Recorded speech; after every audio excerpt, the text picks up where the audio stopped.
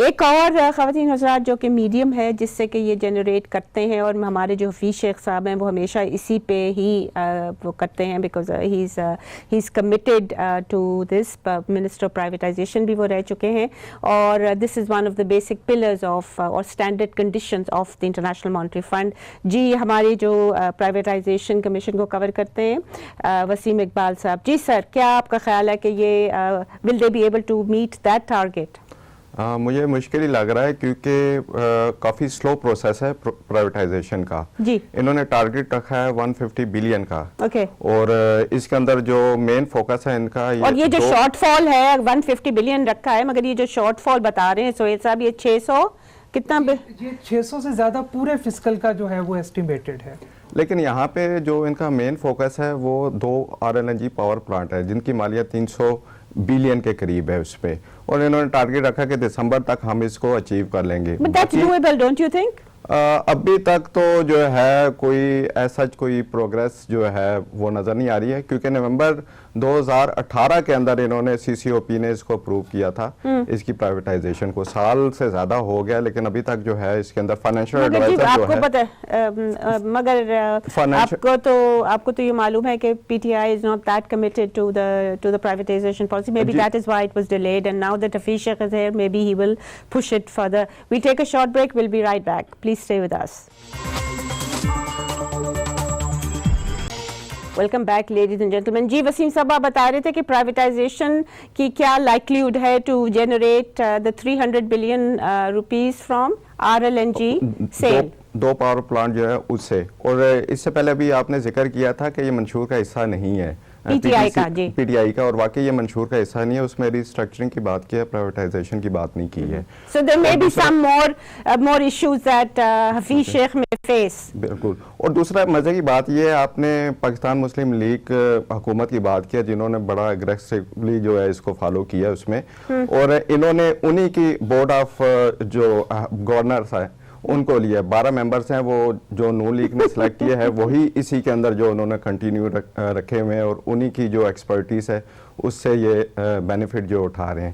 اور باقی دیکھا جائے اس کے علاوہ جو چھوٹی چھوٹی ٹرانزیکشن ہے، جس طرح فرسٹ پیمنٹ بینک ہو گیا، SME بینک ہو گیا، کنونشن سینٹر ہو گیا، اور اس میں کوئی ابھی تک کوئی اتنی خاطر خواہ کوئی. اور یہ تو وسیم صاحب وہ مجھے یاد ہے کہ 2013 سے لگے ہوئے ہیں وہ حساب دار کے. ہاں وہ جو IMF کو جو کیا تھا اس میں ٹائم لائن تھی. یہاں پہ IMF کے ساتھ یا کسی جگہ پہ کسی ڈاکومنٹ میں کوئی ٹائم لائن نہیں ہے، but I am sure that IMF پیچھے سے تو ان کے اوپر پریشر ڈال رہا ہے. تیسری بات یہ بھی ہے کہ آپ ذرا بتا دیں ہمارے حفیظ شیخ صاحب کا کیا جب when he was privatization تو کیا ان کا پرفارمنس تھی ایز اے پرائیویٹائزیشن منسٹر؟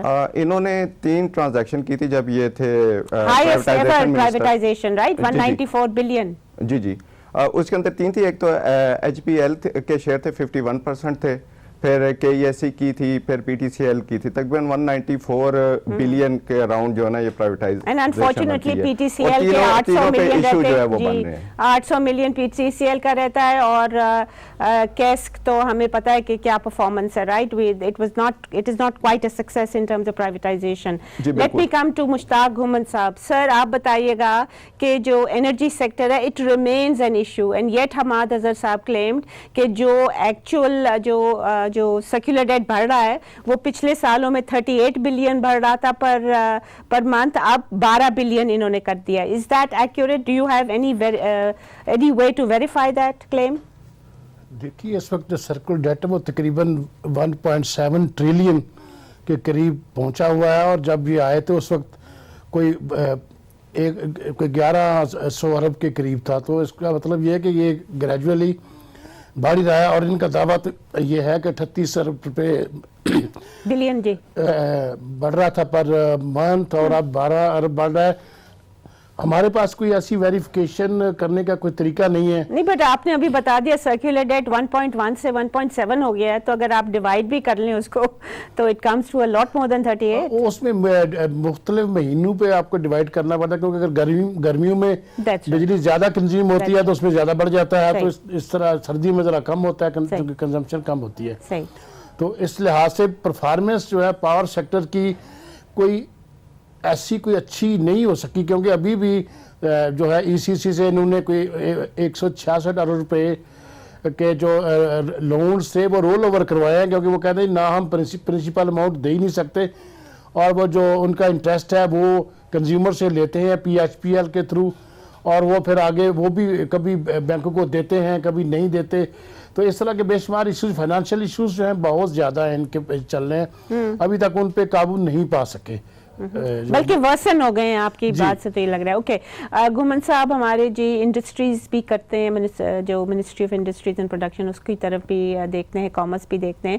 تو ان کو میں آپ سے پہلا سوال ایک اور کرنا چاہوں گی، وہ یہ ہے کہ large scale manufacturing negative 7% growth ہو رہی ہے اس کی. کیا یہ جو کلیم ہے حماد اظہر صاحب کا کہ صرف ایل ایس ایم جو ہے 15% دیتا ہے اس کی کنٹریبیوشن ہوتی ہے، باقی سارا S M E small and medium enterprises ہوتا ہے، تو what do you think that this is an accurate assessment and that SME بہت تیزی سے بڑھ رہا ہے؟ بالکل نہیں. ایس ایم ایز کو اگر آپ دیکھیں، ان لوگوں سے آپ رابطہ کریں تو انڈسٹری چھوٹی جو ہے وہ تقریباً وہ کہتے ہیں جی ہم تو ڈوب گئے ہیں موجودہ حالات میں، اور دوسرے جو بڑی کمپنیز ہیں اس میں بھی اگر آپ دیکھیں تو ڈسکاؤنٹ ریٹ بڑھنے کی وجہ سے جو آپ کی جو بڑا کنٹریبیوشن آ رہا تھا وہ آٹو سیکٹر کی طرف سے آ رہا تھا، وہ بھی اس وقت جو ہے کوئی آدھے پہ چل رہا ہے، کوئی یہ ڈاؤن اسٹریم کتنی زیادہ انڈسٹری لگی ہوئی ہے اس کی، right?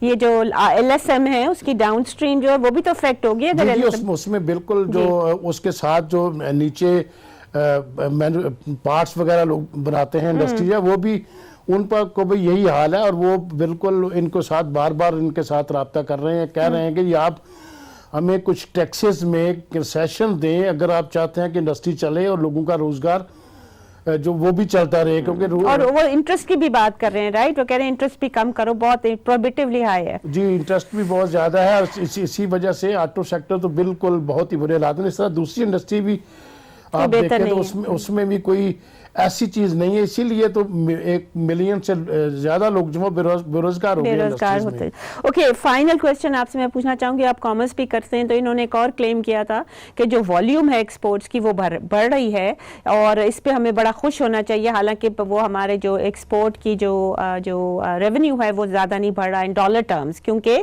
Because of external factors, but volume بڑھ رہا ہے وچ مینس کہ ہماری پروڈکشن بڑی تیزی سے بڑھ رہی ہے. Would you agree with that? نہیں ایسی کوئی بات نہیں ہے. جو مین ہمارے جو سیکٹر جو اس وقت ایکسپورٹس کرتے ہیں ٹیکسٹائل، ان کی تو بالکل منیمل گروتھ ہے، اور ان میں جو کئی سب سیکٹرز ہیں اس میں نیگیٹو گروتھ ہے. آلسو گھومن صاحب جو پچھلے سال ان کی جو یہ رائس بڑھا ہے، رائس کی والیوم بڑھی ہے صرف، isn't it only rice specific the volume؟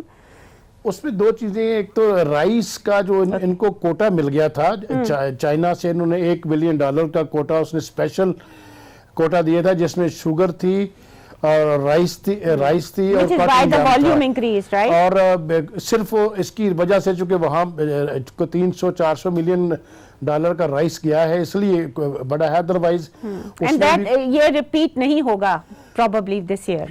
Next year ایسے نہیں لگتا کہ کوئی ایسا امکان ہے کہ یہ آگے بڑھ سکے. ٹھیک، we'll take a short break here. خواتین حضرات please stay with us if you can.